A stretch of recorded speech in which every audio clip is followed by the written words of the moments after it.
What's up, you guys? Welcome back to another episode of Cryptic Crypto. Today we're going to be going through some of the latest updates. There's a feud going on between BitBoy and Kevin O'Leary. It's pretty interesting on Twitter.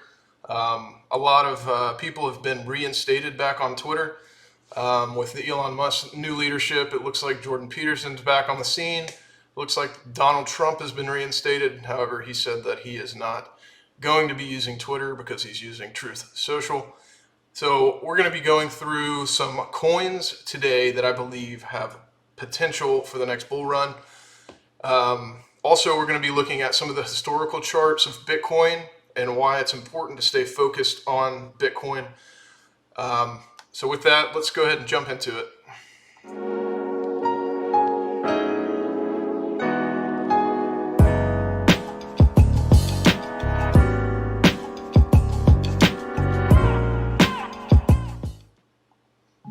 Alright guys, so what we're looking at here is the Bitcoin rainbow price chart. This one's been around for a while, but it's really paints the picture of where we're at in the cycle. When you look at this, you can see the colors, different colors represent different states of the market. You can see red up here is maximum bubble territory. Sell, seriously sell. FOMO is the orange, and then we go all the way down into basically a fire sale. So where we're at in the market is basically lower than basically a fire sale.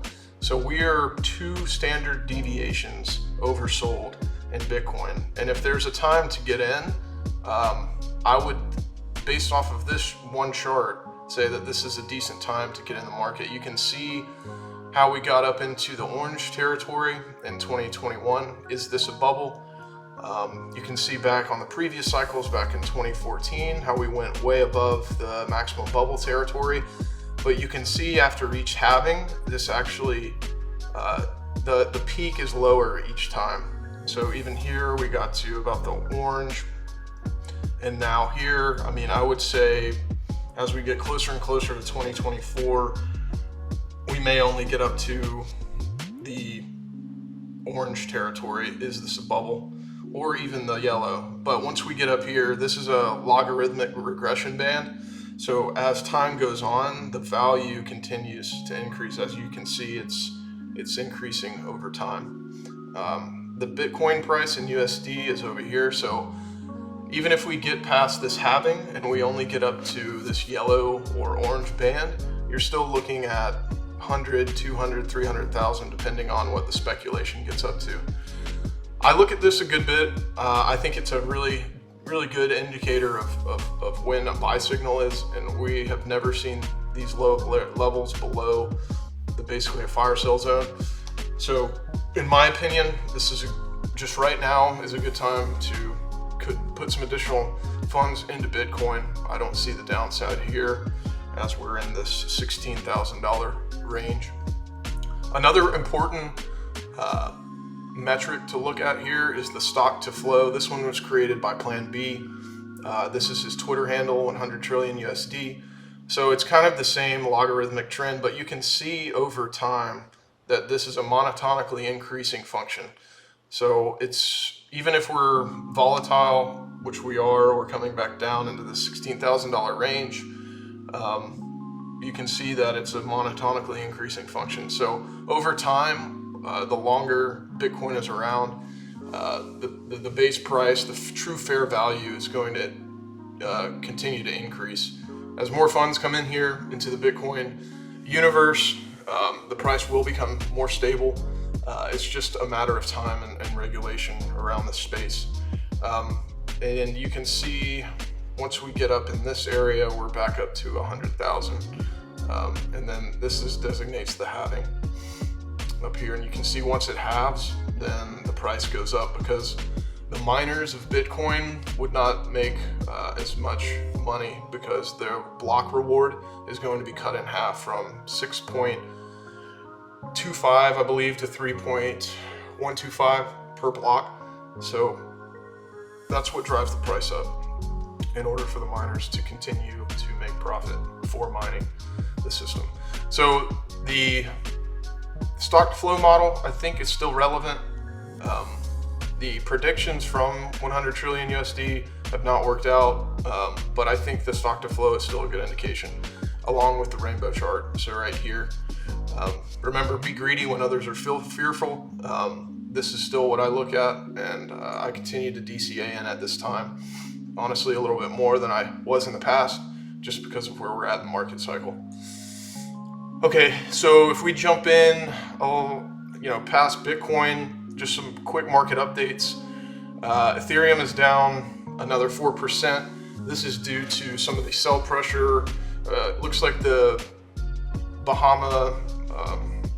government in Bahamas have taken control of the Ethereum assets, and I believe they have swapped those out for wrapped Bitcoin. So there's a pretty massive amount of sell pressure. I think there was like $6 million that had been sold of Ethereum and transferred to wrapped Bitcoin, which is causing this price to go down a little bit. I think Ethereum's okay in the long run. This one still is just a matter of time and getting better understanding around regulation here. USD is doing fine. I've been looking at Litecoin. Litecoin has surged a pretty good bit here in the last couple weeks. A lot of people still believe in Litecoin. There hasn't been as much news around it, but Litecoin I'm watching pretty closely, and also Chainlink. I'm still a big believer in Chainlink. It's the Oracle, and they partnered with every single chain. They're partnering with almost everyone. You can go on their website and see who all they partner with. It's pretty unbelievable who they're all connected with. And this Chainlink price is down to $5.98. I think there's big potential here. You can see the market cap is still only 3 billion. And then their total volume, actually their circulating supply is about 500 million coins. Not too bad. I can still see this running back up. I believe when we were seeing the tops here, this was at about $50 a coin.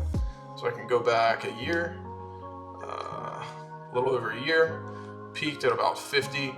I can see this making a comeback. Chainlink's doing a lot of good things. The only thing that I would want to look at is who has the biggest stake in Chainlink. Does someone own, couples of millions, who knows, 10 million Chainlink coins that could just dump onto the market at any time? Need to do more research there, but I still think Chainlink is a good project with a good leader behind that project. The last thing that I wanted to get into was just a little bit of cryptoverse space drama. There's some drama going on between BitBoy Crypto and Kevin O'Leary. That's been interesting to watch. Ben Armstrong is calling out Kevin O'Leary for basically propping up Sam Bankman-Fried. And you can see they're getting in a spout here. As long as I stay out of the water, he can't touch me. Ben Armstrong released a video today talking about how Kevin O'Leary was on a boat and some people ended up being killed and nothing ever came of it. I don't know if this is true, but he's bringing it up, and Kevin O'Leary snapped back here and said, "Bring it on, bozo. I eat guys like you for lunch unless there are too many calories. I'm trying to keep my figure in shape." I also like this, and this is going back some of the Bitcoin charts. If I had to show, this is Will Clement. If I had to show someone 4 charts to explain why Bitcoin is fine, long-term holders are doubling down, 1 and 2. So you can see here, total supply and loss held by long-term Bitcoin holders. You can see that the price is low. You can see that the long-term holder supply and loss is above the price. So this is basically people who have held the coin long enough to see $70,000 and say they bought it back at $20,000. Now they're all back down. It's back to $16,000. So we're actually in loss. The good news on this is people who are in loss, some of mine are, but you basically have the diamond hands now. So I think we're ready for a reset. I think we're going to capitulate in this range for a little while, maybe 9 more months, until we get closer to the halving. Total supply held by long-term holders, higher than it's ever been, you can see. And then let's see, 2 and 3. blocks continue to be added, active addresses making higher lows. So we can go in here and see block height, price is down, block height remains steady. And then we can go into the Bitcoin number of active addresses. This has gone down since the surge to 70, but you can still see we're tracking back up as normal. This is also an increasing function. It looks like this is directly related to Metcalfe's law.